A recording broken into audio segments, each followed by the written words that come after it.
पुरानी मोहब्बत को कैसे बुलाया जाए?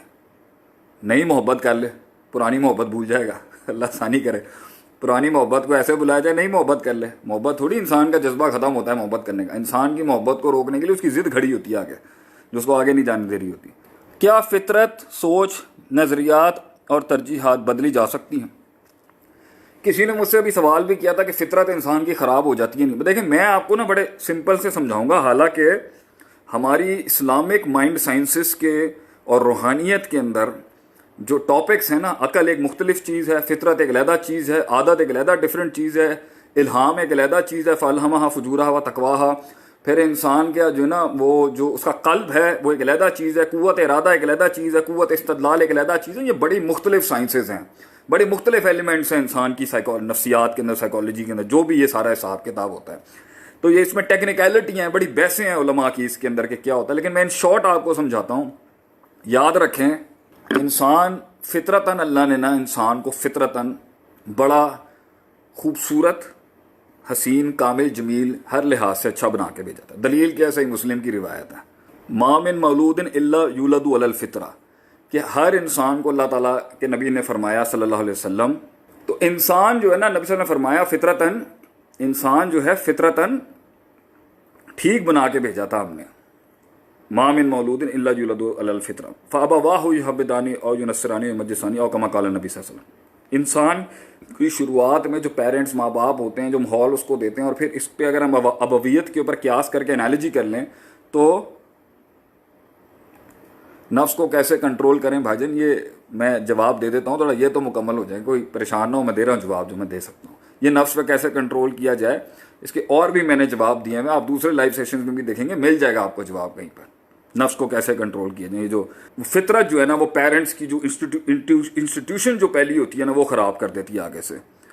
तो अब क्या होता है कि उसको जो है ना, वो जो उसके उसूल थे ना, जिस पर अल्लाह ने उसको पैदा किया था, अल्लाह कुरान में कहता है वल्लाहु अखरजकुम मिन बुतूनी उम्महातिकुम ला तअलमूना शैया, हमने माँ के पेटों से बच्चे निकाले थे, इल्म शिल्म नहीं था उनके पास कोई। ला तअलमूना शैया, शैया नकरा है, कॉमन नाउन है, नफ़ी के सियाक में अमूम पर नस होता है। ये अरबी लुगत कवायदुल लुगा अरबी और फ़िक़्ह के कवायद के जो हम लुगत से इस्तदलाल के अंदर जो हमारा जो तरीक़ेकार है उसमें, when a common noun is backed up by a particle of नफ़ी the context inside will be taken as very generic, it can not be specified in any way और दी अदर। अल्लाह कहता है हमने माओ के पेट से बच्चे निकाले, ला तालमूना शैया, उसके अंदर इल्म नाम की चीज़ नहीं थी। वजाल लकुमुस्समा वल अब्सार वल अफ़िदा, आँख कान दिल दिए, लअल्लकुम तशकुरून, ताकि वो समझे, सोचे, उसके बाद शुक्र अदा करे, और एक रिफ्लेक्शन हो उसके अंदर प्रोडक्टिविटी की, अमल के साथ, एक्शंस के साथ। तो फितरतन इंसान गंदा नहीं होता। फितरत इंसान की किसी लिहाज से भी पैदाइश के वक्त ख़राब नहीं थी, लेकिन जैसे जैसे वो जाता है तो जो ख्याल की दुनिया होती है वो उसकी आदत की दुनिया बनती है, फिर आदत की दुनिया जो होती है ना, उसकी फितरत की दुनिया बन जाती है।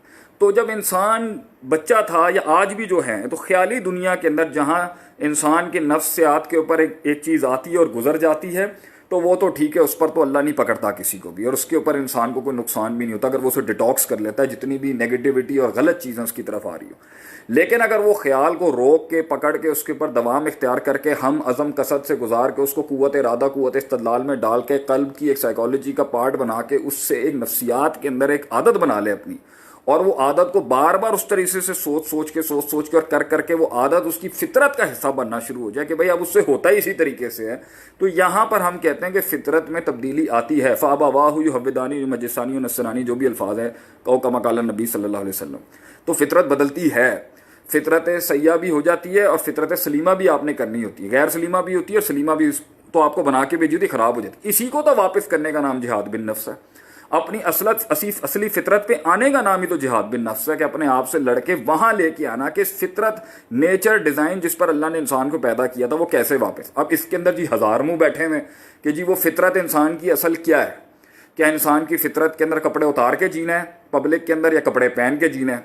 ठीक है, सीधे हाथ से खाना है, उल्टे हाथ से खाना है, खा के लंबे लंबे डकार लेने हैं। मॉडेस्टी की तारीफ क्या होगी फितरत के अंदर, हयात की तारीफ क्या होगी फितरत के अंदर, what is the nature of man. फिर इस पर एक और बहस आ जाती है, does the function defines the design of the man, और the design will define the function of the man. फिर इस पर वेस्टर्न थिंकर्स ने अपने बड़े घोड़े अकल के चलाए अच्छे खासे। तो हमारा दीन इसके ऊपर ये कहता है जी फितरत को वापस टर्न बैक करने का तरीक़ेकार है दीन। फ़ाकिम वजह का लिद्दीन हनीफा फितरत तरन्नासा लैया, सूरह रूम की आयत है जिसमें अल्लाह कहता है अपने चेहरों को दीन हनीफ यानी इस्लाम की तरफ करो, जो असल बाय लॉज हैं अल्लाह की तरफ से, ओरिजिनल फितरत है ये जिस पर अल्लाह ने इंसान को बनाया था। तो ये जुमला कहना कि जी दीन फितरत है, जरूर ये जुमला ठीक है। फितरत दीन है ये हमेशा नहीं होगी, क्योंकि फितरत अपने पहलू से अपने एस्पेक्ट से हटी भी होती है गलत तरीके की तरफ से। इसलिए इंसान के जितने भी फंक्शंस हों, डेफिनेटली नहीं है कि डिजाइन भी उसका वही होगा। डिजाइन इंसान का फंक्शन डिफाइन करता है, फंक्शन डिजाइन नहीं डिफाइन करेगा। एक कलम अगर आप लें, कलम से किसी की आंख भी फोड़ी जाती है, किसी का सर भी फोड़ा जा सकता है, कलम से मुंह के अंदर भी कोई काम किया जा सकता है, दांत में लेके भी कुछ किया सकता है, लेकिन कलम का असल फितरत जिस पर उसकी तख्लीक की गई थी वो लिखना है। तो इसको वापस करने का तरीकेकार डिजाइनर से पूछा जाएगा, मेकर से पूछा जाएगा, जिसने वो फितरत बनाई है उससे पूछा जाएगा कि वो कौन, फातिर कौन है। फातिर अल्लाह है, तो अल्लाह से पूछा जाएगा कि इंसान की असल फितरत क्या है। अकल, यूनिवर्सल लॉ और सारे लोग मिलके अगर कोई ये चीजें नहीं होंगी, it should be according to what अल्लाह सुब्हानहू व तआला हैज डिसाइडेड। तो हमारे कुरान जो वही है वो बता देगी इंसान को कि इंसान को, एक माशरे को, एक खानदान को, एक जमात को, एक ऑर्गेनाइजेशन को, एक पर्सन को, एक ख्वाब को, कि भाई तूने असल क्या है, वो असल फितरत क्या है, उस पर वैसे किस तरह वापस आना है। तो फितरत बदलती है और उसे वापस भी किया जा सकता है, मगर वो जिस चीज़ से वापस लाई जाएगी ना, वो एक डॉक्ट्रिन है जो डिफाइन करेगा कि जी ये वो पॉइंट है जहां पर आके इंसानों की असल अल्लाह ने बनाई है। तो अल्लाह डिफाइन करेगा कि इस महल के अंदर काम को ऐसे करना है, मिजाज को ऐसे रखना है, नफ्सियात को ऐसे रखना है, परफॉर्मेंसेस को ऐसे रखना है, ये अल्लाह बताएगा। और इंसान भी अल्लाह की बात इंसान की फितरत के भी खिलाफ नहीं होगी, अकल के भी खिलाफ नहीं होगी, मिजाज के भी, लेकिन शुरुआत में हो सकती है। तो उन हालात के अंदर जब फितरत अपनी जगह से हट चुकी होती है ना, उस वक्त वो दलील नहीं होती। लेकिन जब वो सही तरह से सोचना शुरू कर देता है और वापस अपनी उस ओरिजिनलिटी पे आ जाता है, ओरिजिनल नेचर पे आता है, फिर उसके अंदर से जो फीलिंग्स और इंस्टिंक्ट्स आती हैं ना, फिर वो असल, हम कहते हैं कि जी इसके मुंह से तो निकलती हक बात है। तो हमेशा निकली हुई हर सोची हुई बात हक नहीं होती, क्योंकि उस वक्त आप हक नहीं होते, आपकी फितरत हक नहीं होती। जब आपकी फितरत और आपका अंदर का पूरा सिस्टम ही बिल्कुल सेट हो चुका होता है ना, तो आपके ख्यालात, आपकी सोच, आपके तरजीहात और आपके फैसले, ये भी सारे ऑटोमेटिकली ठीक ही होंगे और वो ऐन कुरान हदीस के मुताबिक होंगे। वो कुरान हदीस कोई बाहर की रॉकेट साइंस नहीं है, इंसानों को चलाने का, दुनिया के अंदर रहने का असल तरीकेकार है, जिसके साथ आपको रिजल्ट्स मिलेंगे इफेक्टिवली और एफिशिएंटली।